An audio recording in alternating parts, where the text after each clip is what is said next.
Good morning students. आज की video में हम एक्सरसाइज 4 दो चर वाले रैखिक समीकरण एवं असमकाओं के बारे में अध्ययन करेंगे। जब इस एक्सरसाइज को हम पढ़ते हैं तो सबसे पहले हमें ये जानना ज़रूरी है कि दो चर वाला रैखिक समीकरण क्या होता है। प्रश्नावली का नाम है दो चर वाला रैखिक समीकरण। तो यहाँ से हम देखते हैं कि रैखिक समीकरण क्या होता है।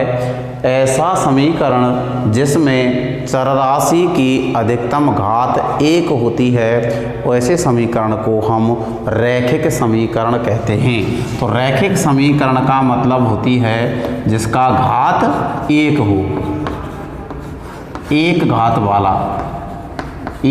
वाले समीकरण को हम रैखिक समीकरण कहते हैं। अब बात आती है दो चर वाला। दो चर वाले का मतलब होता है ऐसा समीकरण जिसमें दो चर राशि हों। ये दो चर राशि क्या होती हैं? चर राशि किसे कहते हैं? मैंने आपको बताया जिस प्रकार आपके और हमारे सबके फ्रेंड्स होते हैं, मित्र होते हैं, तो मित्रों में दो प्रकार के मित्र होते हैं। एक मित्र तो हमारे वो होते हैं जो हमेशा सदैव हमारे साथ रहते हैं, यानी वो उनका व्यवहार, आचार व्यवहार कभी हमारे प्रति बदलता नहीं है। और एक ऐसे मित्र होते हैं जो समय के अनुसार, जैसे समय बदलता है, परिस्थितियाँ बदलती हैं, वो मित्र भी हमारे बदलते चले जाते हैं। इसी प्रकार राशियों भी दो प्रकार की होती हैं, चर राशि और अचर राशि। चर राशि क्या होती है और अचर राशि क्या होती है, या हम थोड़ा सा इनके बारे में और जानते हैं। चर राशि क्या होती है? एक होती है अचर राशि और एक होती है चर राशि। ये अचर राशि क्या होती है? अचर राशि एक ऐसी राशि होती है जो किसी भी परिस्थिति में यानी किसी भी कंडीशन में इसका मान नहीं बदलता है, जिनका अपरिवर्तित होती है, अर्थात किसी भी पोजीशन में कहीं भी चले जाएं इसका मान परिवर्तित नहीं होता है। जैसे हम लेते हैं, जैसे हमने ले लिया 4 एक ऐसी राशि है जिसका मान सदैव अपरिवर्तित होता है, यानी ऐसा नहीं है यहाँ पर 4 है, ये 4 अमेरिका में चल के 8 हो जाए, इंग्लैंड में चल के 9 हो जाए, या फिर फ्रांस में चल के 25 हो जाए, ऐसा नहीं होगा। 4 है, ये सदैव 4 ही रहेगा, इसका मान कभी परिवर्तित नहीं होगा। 4 के बाद हम ले लेते हैं 7 है, 9 है, 11 है, 14 है। ये सभी राशियाँ एक ऐसी राशियाँ हैं जो किसी भी कंडीशंस में इनका मान बदलता नहीं है, अपरिवर्तित रहती हैं। तो वे राशियाँ जिनका मान किसी भी कंडीशंस में बदलता नहीं है, अर्थात वो राशियाँ अपरिवर्तित रहती हैं, ऐसी राशियों को हम अचर राशि कहते हैं। ये हमारे वो मित्र हैं जो किसी भी कंडीशन में, किसी भी परिस्थिति में अपना मान नहीं बदलते हैं। किंतु दूसरी जो राशियाँ होती हैं चर राशि, ये चर राशि एक ऐसी राशियाँ होती हैं जो समय और परिस्थिति के अनुसार अपने आप को बदल लेती हैं। तो चर राशियों के जैसे एग्जाम्पल्स लेते हैं, चर राशियों का एग्जाम्पल हो जाता है x है, उसके बाद y है, उसके बाद z है, a है, p है। ये चर राशियाँ ऐसी हैं जिनका मान समय और परिस्थिति के अनुसार बदलता रहता है। जैसे मैंने आपको बताया कि अभी हमने माना कि यहाँ हो गया 3x + 2y, तो यहाँ x का मान अपरिवर्तित है, किंतु x का मान परिवर्तित है। x का मान कुछ भी हो सकता है और y का मान कुछ भी हो सकता है। x का मान 1 भी आ सकता है, 2 भी आ सकता है, 3 भी आ सकता है। ऐसा नहीं कह सकते हम लोग कि x एक निश्चित मान है, तो x बराबर 2 ही रहेगा या y बराबर 3 ही रहेगा, ऐसा हम नहीं कह सकते। तो ये राशियाँ अपरिवर्तित राशियाँ हैं। तो चर राशि और अचर राशि में क्या अंतर हुआ?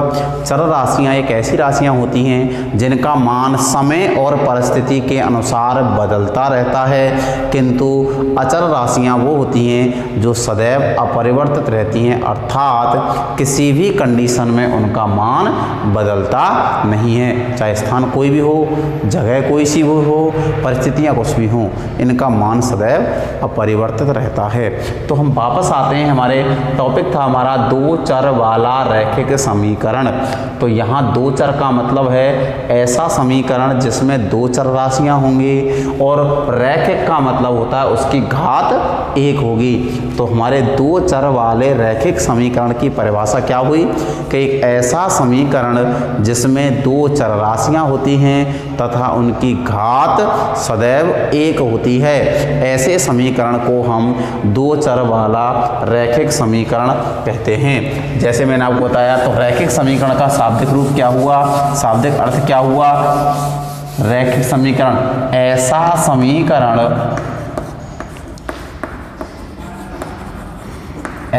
समीकरण जिसमें दो चर राशि हों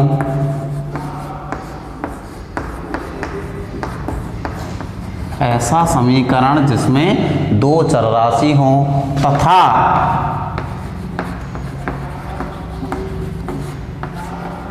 उनकी घात एक हो। तो ये हमारे दो चर वाले रैखिक समीकरण की शाब्दिक परिभाषा हो गई। परिभाषा क्या है, ऐसा समीकरण जिसमें दो चर राशियां हों अर्थात दो अज्ञात राशि हों और उनकी घात सदैव एक होती है, ऐसे समीकरण को हम दो चर वाला रैखिक समीकरण कहते हैं। जैसे एक एग्जाम्पल्स के माध्यम से देखते हैं।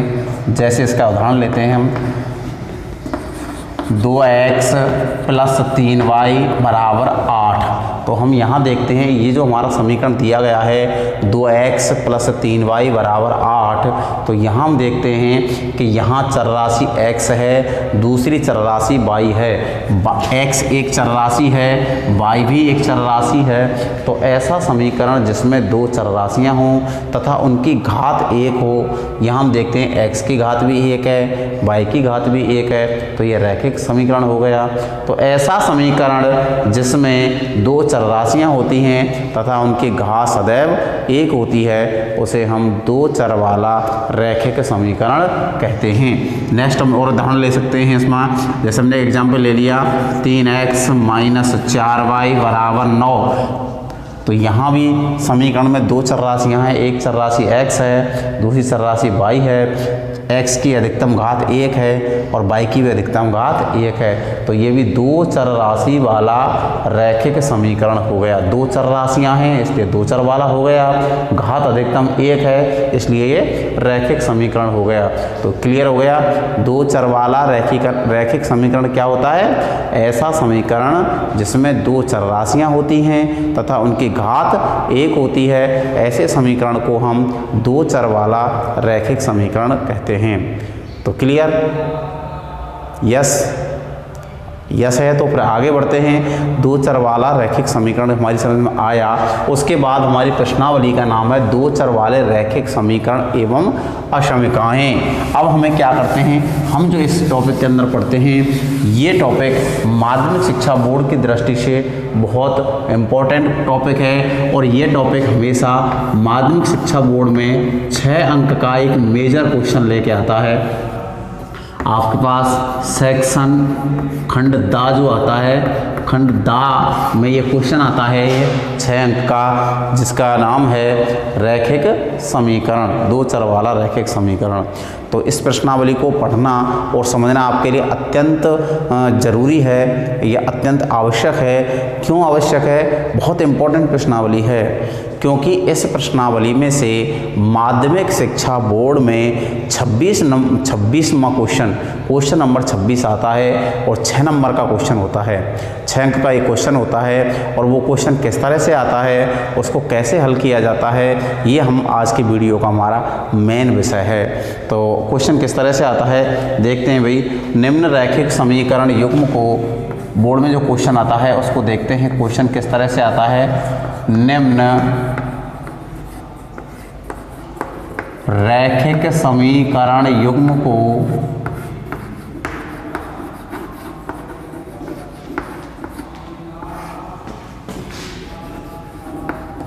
निम्न रैखिक समीकरण युग्म को आलेखीय विधि से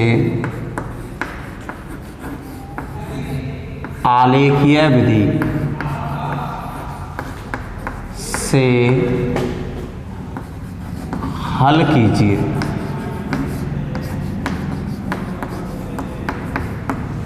हमारा जो क्वेश्चन आता है माध्यमिक शिक्षा बोर्ड में वो आता है निम्न रैखिक समीकरण युग्म को आलेखीय विधि से हल कीजिए।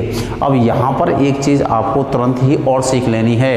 कभी कभी यहाँ जो लिखा हुआ है हमारा आलेखीय विधि, इस आलेखीय विधि की जगह पर इसका कई नाम हैं, इसको हम आलेखीय विधि भी कहते हैं, आलेखीय विधि, या इसका दूसरा नाम भी आ जाता है ग्राफीय विधि कहते हैं, या तीसरा नाम भी आ जाता है इसका ज्यामितीय विधि भी कह सकते हैं इसको।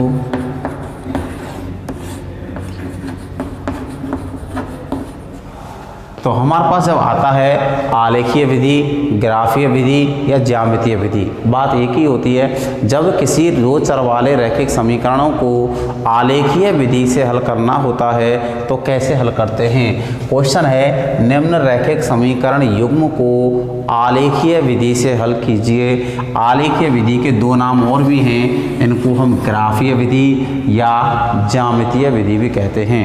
तो ये क्वेश्चन आपके माध्यमिक शिक्षा बोर्ड में 3 नंबर का क्वेश्चन पूछा जाता है।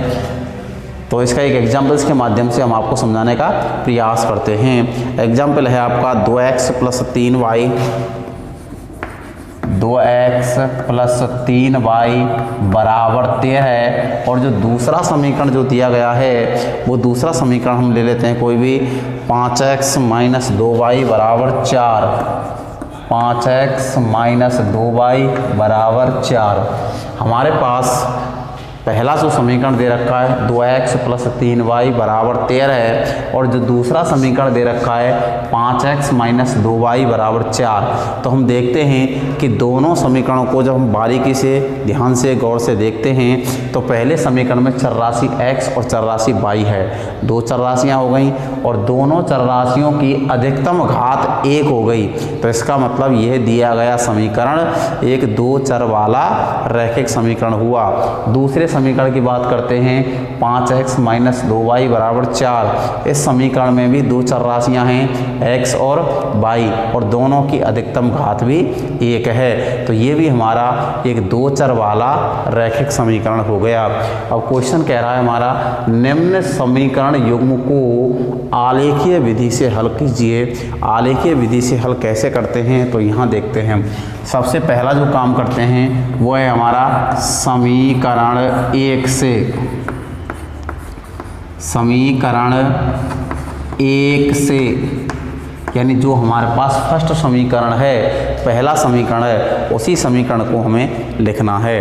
जो समीकरण पहला है हमारे पास 2x + 3y = 13 है, 2x + 3y = 13 है। अब इस समीकरण में देखते हैं हम, बाएं पक्ष में हो गया 2x + 3y और दाएं पक्ष में हो गया हमारे पास 13। तो हम क्या करते हैं, जब इस समीकरण को हमें टेबल के रूप में दिखाना है, यानी इसमें से x तथा y के कुछ ऐसे मान लेने हैं जो इस समीकरण को पूर्णतया संतुष्ट करते हों। तो हमें x और y के मान कैसे लेने हैं तो हम देखते हैं इसमें से 2x बराबर, अब पक्षांतर कर देंगे, 3y को जब इधर ले जाएंगे तो ये हो जाएगा 13 - 3y। उसके अलावा जब हम x बराबर करते हैं तो ये हो जाएगा 13 - 3y बटे में आ जाएगा 2। और यहाँ पर हमें एक टेबल का निर्माण करना है, एक टेबल बनानी है। ये टेबल इस तरह से बनानी है, कम से कम 2 मान आपको x के निकालने हैं और कम से कम 2 मान आपको y के निकालने हैं। अब यहाँ पर क्या है, हमारे पास समीकरण था 2x + 3y = 13 है, तो इधर हमने 2x को छोड़ा, बराबर 13 इधर था, 3y को हम बाएं पक्ष से दाएं पक्ष में ले गए तो -13 हो गया। अब आगे जब इसमें x बराबर किया तो 13 - 3y 2 हमारे पास बटे में आ गया। आया। अब हमें इस टेबल में ऐसे मान रखने हैं कि हमारे पास x और y दोनों के मान निकल के आएंगे। तो हम यहाँ देखते हैं, हम सपोज दैट y का मान कुछ भी रखते हैं। जैसे मान लीजिए y का मान मैंने 1 रखा, y बराबर 1 रखेंगे तो हम 13 माइनस 3 y के स्थान पर रखा 1, तो 3 इंटू 1 करेंगे 3, 13 में से 3 घट जाएगा तो 10 बच जाएगा, और 10 बटे 2 करेंगे तो x का मान 5 निकल के आता है। एक बार पुनः देखते हैं, यहाँ हम क्या करते हैं, माना हम y के मान रखते हैं, x का मान ऑटोमेटिकली निकल के आएगा। कैसे आता है, जैसे हमने रखा y बराबर 1 रखने पर, y बराबर 1 रखने पर, y बराबर 1 ही क्यों रख रहे हैं, जो आपकी इच्छा है वो रख सकते हो आप। y के मान 1 रख सकते हो, 2 रख सकते हो, 3 रख सकते हो, -1 रख सकते हो, -2 रख सकते हो, 0 रख सकते हो, जो आपकी इच्छा हो वहाँ हम y का मान रख सकते हैं। हमें ये टेबल कंप्लीट करनी है। तो जैसे y बराबर 1 रखा तो ये क्या निकल गया, x बराबर 13 माइनस 3, y के स्थान पर 1 रखा, बटे में 2 रखा, तो x बराबर 13 माइनस 3, 13 माइनस 3 करेंगे तो यहाँ रह जाएगा 10 बटे 2, और 10 बटे 2 का मतलब आ जाएगा 5। तो इस तरह से जब हमने देखा कि जब हमने इस समीकरण में y के स्थान पर 1 रखा तो x का मान निकल के आया 5। तो इसका मतलब ये हुआ कि जब हमने y बराबर 1 रखा तो x बराबर निकल के आया 5।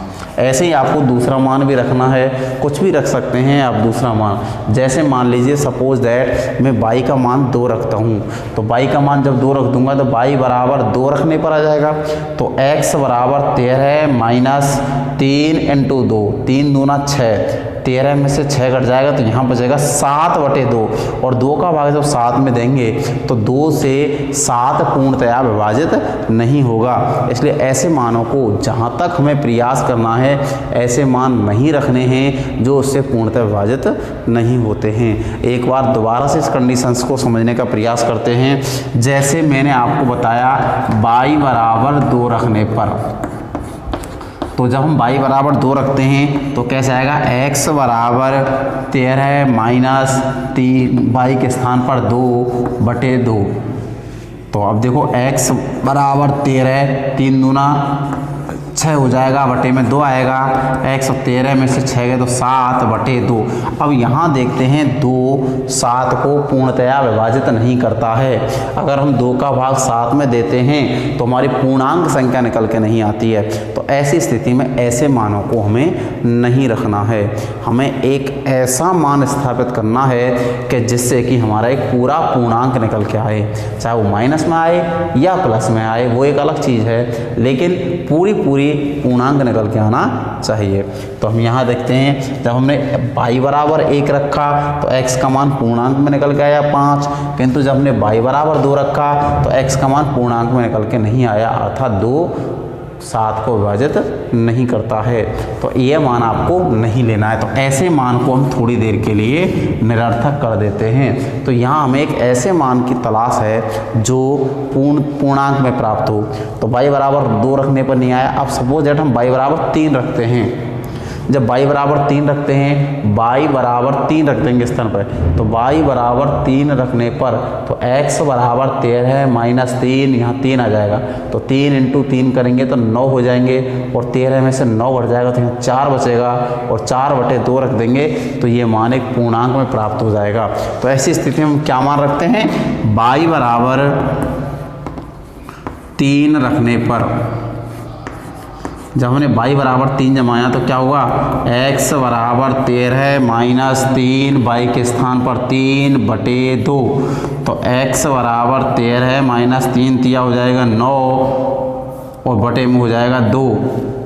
तो हम यहाँ देखते हैं, हम x बराबर 13 में से 9 गए तो 4 बटे 2, अब 2 4 को विभाजित कर देगा तो ये निकल कर जाएगा 2।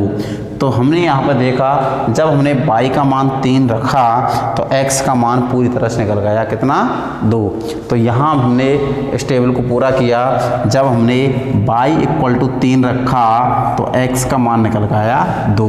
तो इस तरह से हमारी एक टेबल कंप्लीट हो जाती है पहली वाली। अब आपको जब क्वेश्चन करना है माध्यमिक शिक्षा बोर्ड में तो इन सब चीज़ों को डेरिवेट करने की आवश्यकता नहीं है। ये हमारा रफली वर्क हुआ, ये हमारा वर्क हो गया रफली वर्क। तो जब हम देखते हैं कि हमारा समीकरण एक था 2x + 3y = 13, तो 2x + 3y = 13 से जब हमने x और y के मान निकाले तो y का मान जब 1 रखा तो x का मान 5 निकल के आया, y का मान 3 रखा तो x का मान 2 निकल के आया। इसका मतलब ये हुआ कि समीकरण 1 से, समीकरण फर्स्ट से हमारी एक टेबल कंप्लीट हो जाती है। इसी प्रकार जिस प्रकार से हमने समीकरण 1 से पहली टेबल को कंप्लीट किया है उसी तरह हमें समीकरण 2 से भी एक टेबल तैयार करनी है। तो अब हमें आगे करना है समीकरण 2 से, समीकरण 2 से जब हम समीकरण 2 लेंगे तो हमारे पास समीकरण 2 है 5x - 2y = 4। ये हमारे पास समीकरण 2 है। जो प्रक्रिया, जो प्रोसेसिंग हमने समीकरण 1 में की थी उसी प्रोसेसिंग को हमें समीकरण 2 में दोहराना है। तो समीकरण 1 में क्या किया था हमने, समीकरण था 2x + 3y = 13, तो इसमें 3y को पक्षांतर करके हम दाएं पक्ष में ले गए थे। वही प्रक्रिया यहाँ पर आपको दोहरानी है। तो इसमें भी हो जाएगा या, तो इसमें देखो 5x = 4 इधर है, ये 2y को हम इधर से इधर ट्रांसफ़र करेंगे तो ये प्लस का हो जाएगा 2y, और जब x बराबर करेंगे तो 4 + 2y बटे में आ जाएगा 5। और इस तरह से यहाँ पर भी एक टेबल का निर्माण करना है। यहाँ x के मान और y के मान, कम से कम 2 मान x के निकालने हैं और कम से कम 2 मान आपको y के ज्ञात करने हैं। तो आपको क्या है, कोई y का मान रखना है। जैसा y का मान सपोज दैट माना कि मैंने y का मान 1 रख दिया, तो 1 रखने से ये 2 × 1, 2 1 कम 2 हो जाएगा, 2 + 4 को जोड़ेंगे तो 6 हो जाएगा और बटे में आ जाएगा 5। तो 6/5 एक पूर्णांक नहीं है। ऐसी स्थिति में इस मान को हम नहीं रख सकते। जैसे मैंने आपको भी बताया थोड़ी देर पहले, जैसे हमने जमाया y = 1 रख लिया, y = 1 रखने पर, हालांकि इस काम को आपको रफ कॉपी में इस्तेमाल करना है, यहाँ आपको फेयर कॉपी में या सवाल करते समय इस चीज़ को नहीं लिखना है। y = 1 रखने पर क्या आया, x = 4 + 2y के स्थान पर 1 बटे में आ गया 5। तो हम देखते हैं x = 2 × 2 1 2 + 4 करेंगे तो ये 6 हो जाएगा और बटे 5। तो हमने देखा कि जब हमने y के स्थान पर 1 रखा तो x का मान 6/5 निकल के आया। और हम यहाँ देखते हैं कि 6/5 एक पूर्णांक नहीं है। तो पूर्णांक नहीं है तो मैंने बताया था आपको भी कि जो मान पूर्णांक में नहीं आता है उस मान को हमें निरस्त करना है, निरर्थक करना है, अर्थात ऐसे मानों को संभवतया प्रयास करके नहीं लेना है। तो इस मान को हम लोग नहीं ले सकते। तो हमें नेक्स्ट मान जमाया, तो यदि y के स्थान पर 2 रख दूँ, मैं y = 2 रख दूँ तो क्या हो जाएगा, 4 + 2 × 2, 2 × 2 करेंगे तो 4 हो जाएगा, 4 + 4 करेंगे तो 8 हो जाएगा, और 8/5 ये भी मान एक पूर्णांक में प्राप्त नहीं होगा। तो मैंने अगला मान जमाया y = 3 रखने पर। जैसे मैंने जमाया y = 3 रखने पर, जब हम y = 3 रखते हैं तो x = 4 + 2y के स्थान पर 3 और बटे में आ गया 5। तो x = 3 दूना 6 और 4 जोड़ेंगे 10 हो जाएगा, बटे में 5 हो जाएगा, तो x = 2 आ जाएगा। तो यहाँ हम देखते हैं जब y का मान मैंने 3 रखा तो x का मान निकल आएगा 2। ये दोनों ही एक पूर्णांक हैं, इसलिए ऐसे मानों को हमें यहाँ पर रखना है। तो हमारा पहला मान निकल के आया, y के स्थान पर जब 3 रखा, y के स्थान पर जब 3 रखा तो x का मान कितना निकल के आया, 2 निकल के आया। तो एक टेबल का एक पहला मान हमारे पास प्राप्त हो गया। इसी प्रकार हमें दूसरा मान भी रखना है। तो जो दूसरा मान रखेंगे तो वो किस तरह से रखेंगे देखते हैं आगे। यदि y का मान मैं 3 जमाता हूँ तो 4 दूनी 8 और 4 12 है, y बराबर 3 रखने से भी नहीं आएगा। और y के स्थान पर 4 रखता हूँ तो 4 गुणा 2 करेंगे, 4 दूना 8 और 8 प्लस 4 करेंगे तो 12 हो जाएगा, इसी से नहीं आएगा। 5 अगर रखता हूँ तो 5 गुणा 2 करेंगे, 5 दूनी 10 और 10 प्लस 4 करता हूँ तो ये हो जाएगा 14 और 14/5 करने से भी नहीं आएगा। तो हमने y बराबर मैंने रख दिया y बराबर -1।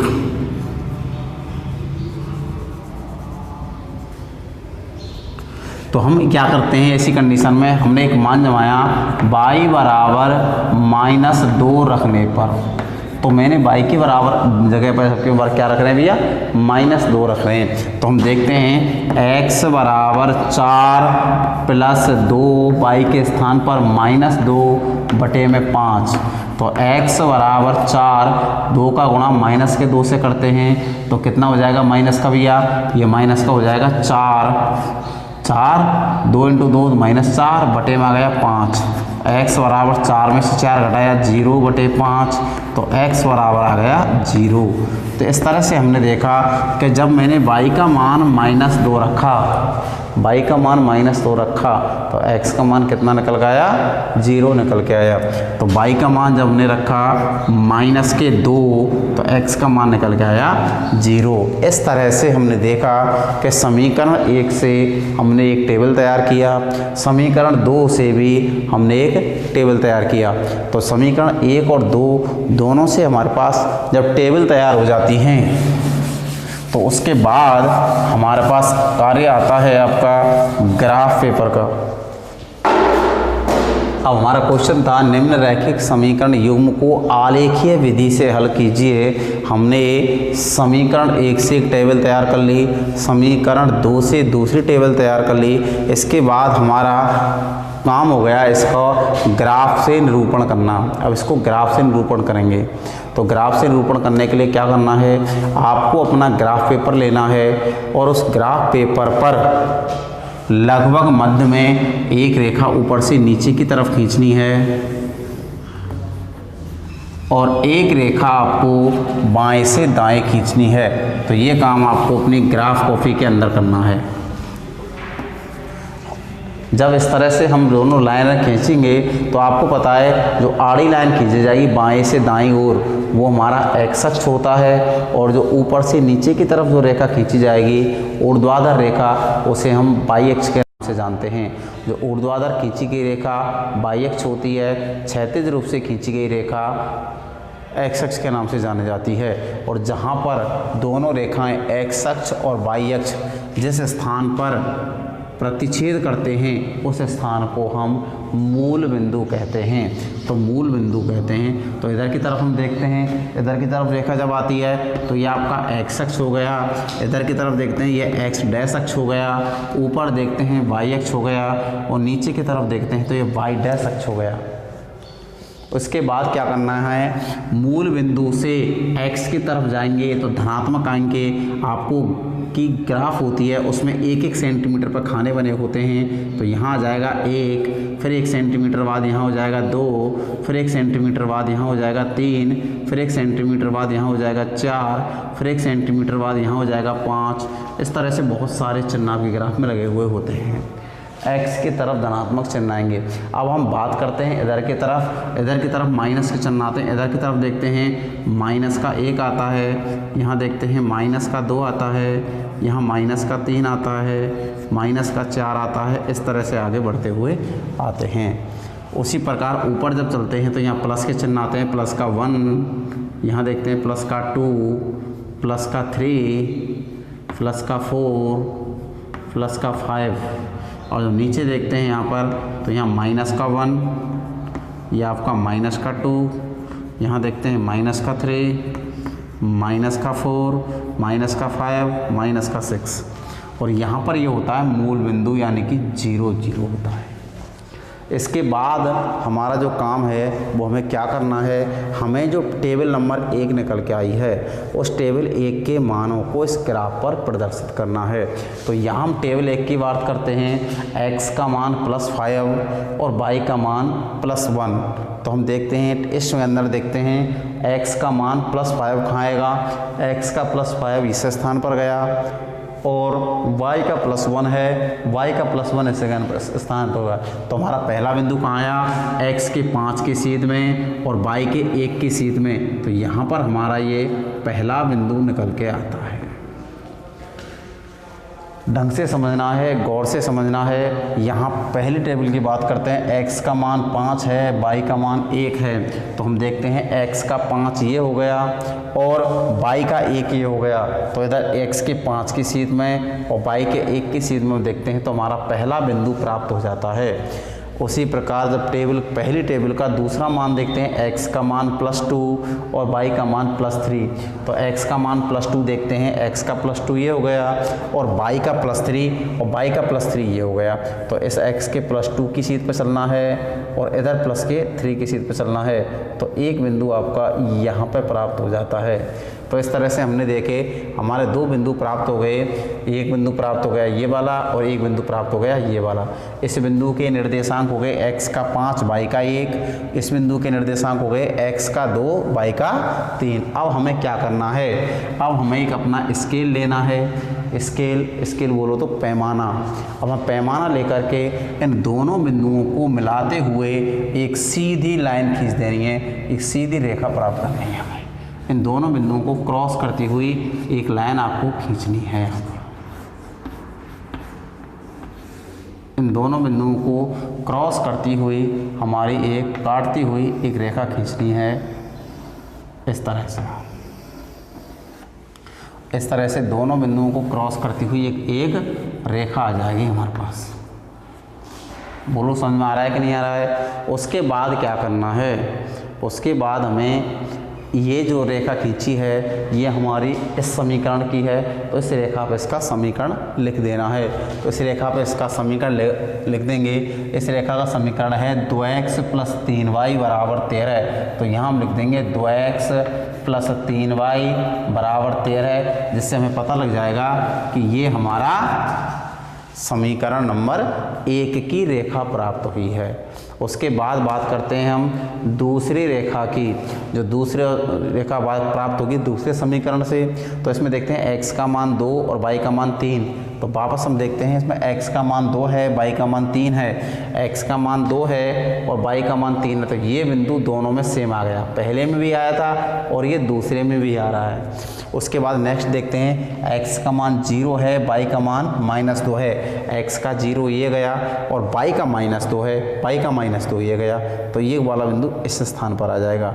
तो इस तरह से एक बिंदु ये वाला और एक बिंदु ये वाला, इन दोनों बिंदुओं से होकर एक रेखा गुजारेंगे। तो ये इस तरह से एक रेखा प्राप्त होगी हमारे पास। तो दूसरी जब हमने रेखा खींची तो इस तरह से हमें एक अन्य रेखा यानी दूसरी रेखा प्राप्त हो जाए। इस तरह से एक दूसरी रेखा प्राप्त हो गई। जब हमारे पास ये दूसरी रेखा प्राप्त हुई है तो इस रेखा पर इसका समीकरण लिखना है। तो इस रेखा का समीकरण था हमारे पास 5x - 2y = 4। तो इसका समीकरण हो गया 5x - 2y = 4। ये दूसरा समीकरण हो गया हमारे पास। तो हमने देखा कि समीकरण 1 से, जो समीकरण 1 था उस समीकरण 1 से एक रेखा प्राप्त हुई, समीकरण दूसरे से ये दूसरी रेखा प्राप्त हुई। अब हमें क्या करना है, पहली रेखा पर पहला समीकरण लिख दिया, दूसरी रेखा पर दूसरा समीकरण लिख दिया। अब उसके बाद हमें एक ज़रूरत पड़ती है सबसे मेन चीज़ की। आप देखेंगे बार बार आपको बताया जा रहा है, एक बार फिर आपको बता देते हैं कि ये क्वेश्चन माध्यमिक शिक्षा बोर्ड में का जो पेपर होता है आपका बोर्ड पेपर में क्वेश्चन नंबर 26वां क्वेश्चन आता है। क्वेश्चन होता है रैखिक समीकरण युग्म को आलेखीय विधि से ज्ञात करो। क्वेश्चन नंबर 26 में होता है, उसका जो अंक भार है वो 6 होता है, यानी ये क्वेश्चन 6 नंबर का पूछा जाता है बोर्ड में। मेजर क्वेश्चन है, इसलिए किसी प्रकार की कोई चूक हमें यहाँ नहीं करनी है। पूरे अंक 6 में से 6 अंक प्राप्त करने के लिए हमें क्या करना है, हमें एक टेबल बनानी है, फिर उसके बाद दूसरी टेबल बनानी है। दोनों टेबल बनाने के बाद आपको इनका ग्राफीय विधि से निरूपण करना है। ग्राफीय निरूपण करने के बाद अधिकांश विद्यार्थी ये समझते हैं कि हमारा क्वेश्चन कंप्लीट हो गया। नो, अभी क्वेश्चन कंप्लीट नहीं हुआ है। अभी आपने 6 में से 6 अंक प्राप्त करने का पूरा काम नहीं किया है। तो इसमें क्या करना है आपको, इतना करने के बाद फिर आपको अपने ग्राफ पेपर पर इसका पैमाना लिखना है। पैमाना, अब वो पैमाना किस तरह से लिखा जाता है, आपको पता है हमारे मूल बिंदु से हमने एक एक आगे बढ़ाया है, 1-1 सेंटीमीटर पर 1 बढ़ाया है, तो पैमाना हो जाएगा 1 सेमी बराबर, पैमाना हो गया 1 सेमी बराबर 1 इकाई। तो इस तरह से हमारे सवाल का पैमाना हो गया 1 सेमी बराबर 1 इकाई। जब हम ये सारा काम कर देते हैं तो अब फिर हम समझते हैं कि हमारा कार्य पूरा हो गया। नो, अभी से 6 नंबर का काम हमारा पूरा नहीं हुआ है। तो पूरे 6 नंबर लाने के लिए आपको अभी क्या क्या करना है, पहले क्वेश्चन को बारीकी से एक बार फिर पढ़ते हैं, तब समझ में आएगा कि हमारा क्या चीज़ इसमें अधूरी है। क्वेश्चन था हमारा, निम्न रैखिक समीकरण युग्म को आलेखीय विधि से हल कीजिए। अभी हमारे पास आलेख तो बना दिया, लेकिन समीकरण के हल प्राप्त नहीं हुए। समीकरण में 2 चर राशियाँ दी गई थी, एक चर राशि x थी और एक चर राशि y थी। अभी हमें x का और y का कोई मान प्राप्त नहीं हुआ है, तो अभी समीकरण का हल ज्ञात करना शेष है। अब हम देखते हैं कि समीकरण युग्म द्वारा निरूपित पहली रेखा थी, पहला समीकरण था 2x + 3y बराबर 13। इस समीकरण के द्वारा निरूपित रेखा ये वाली हो गई। और दूसरा समीकरण था 5x - 2y बराबर 4। इस समीकरण द्वारा निरूपित रेखा ये हो गई।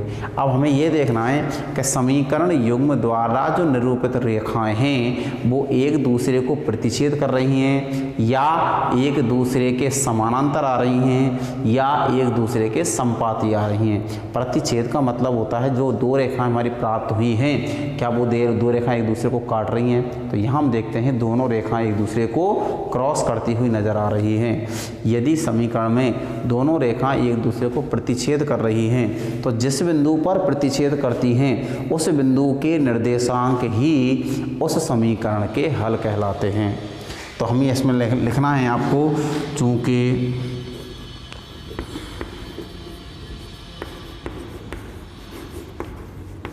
समीकरण युग्म द्वारा निरूपित रेखाएं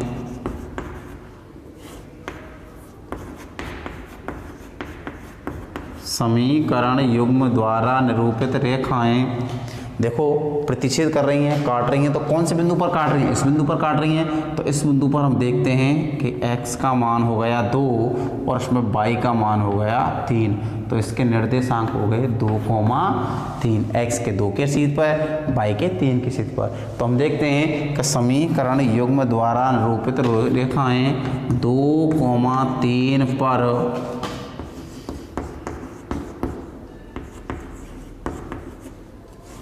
प्रतिच्छेद करती हैं, प्रतिच्छेद करती हैं। इसलिए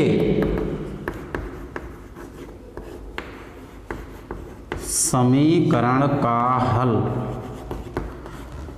क्या हल हुआ समीकरण का, x बराबर 2 और y बराबर 3, ये समीकरण के हल प्राप्त होते हैं। यानी जिस बिंदु पर रेखाएं एक दूसरे को प्रतिच्छेद करती हैं उस बिंदु के निर्देशांक ही उस समीकरण के हल कहलाते हैं। तो हम देखते हैं इस तरह से अगर अपनी सारी प्रोसेसिंग पूरी की है तो आपको माध्यमिक शिक्षा बोर्ड में जो क्वेश्चन नंबर 26 में आएगा, 6 अंक का क्वेश्चन होगा, तो आप 6 में से 6 अंक प्राप्त कर सकते हैं। तो आज हमने प्रश्नावली 4 के 6 अंक का क्वेश्चन सीखा कि 2 चर वाले रैखिक समीकरण युग्म को आलेखीय विधि से हल कीजिए। प्रैक्टिस करें, 1-2 क्वेश्चन हम घर करने का प्रयास किया करें। कोई भी क्वेश्चन आपसे नहीं आता है, किसी भी क्वेश्चन को करने में परेशानी आती है तो उसके लिए हमें कमेंट्स करें और आगे बताएं कि गुरुजी इसको किस प्रकार से हल करना है। तो हम और इस प्रक्रिया को कल के वीडियो में और ज़्यादा बढ़िया तरह से और सीखने का प्रयास करेंगे। आज हमने एक एग्जाम्पल समझाया, कल हम अन्य एग्जाम्पल के माध्यम से इसकी जो छोटी छोटी चीज़ें, बारीकी चीज़ें, वो हम कल के वीडियो के माध्यम से बताएंगे। तो जुड़े रहें वीडियो से और देखते रहें वीडियो। ओके, धन्यवाद।